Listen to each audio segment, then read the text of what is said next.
Good evening. Thank you very much for being with us, everybody. And first on 2, a local school shaken by the sudden death of a 13-year-old boy. K2's Megan Cockstein is live in KEIZER. So, Megan, police aren't saying too much about this, but the death has certainly sparked a lot of conversation among parents and students about a pretty dangerous game.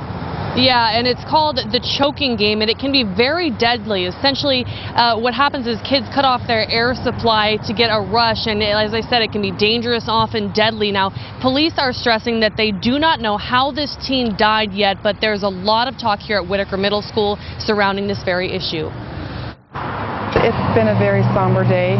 Students at Whiteaker Middle School learned that one of their own, a 6th grade boy, died Friday night.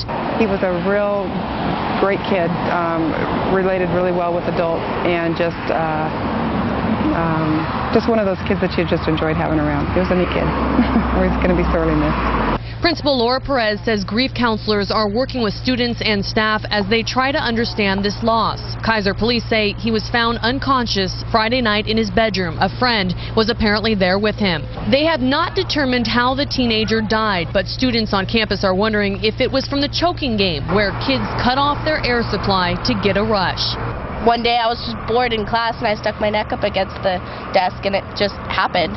18-year-old Savannah says she tried the game when she was just in 3rd grade. And I'd get really lightheaded and I'd feel tingly and then I'd sit back up and then it'd go away. The attempt was news to her mother, Tammy. I had no idea about the girls doing it.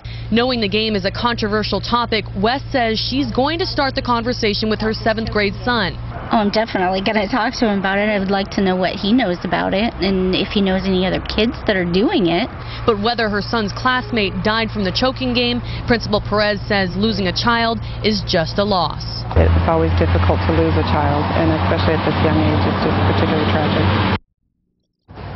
And this is the letter that went home with students today, letting the parents know that there will be grief counselors here at the campus all week long. Police are interviewing the 6th grader's friends who were told were with him earlier that evening. They are also still waiting for the cause of death from the medical examiner's office because, again, we want to be very clear, at this point they still do not know how that 13-year-old died. We're live in KEIZER. Megan Cockstein, K2 News. Megan, thank you. Still important to get the word out. And a recent Oregon public health study found that 6% of Oregon students report they participated in that choking game.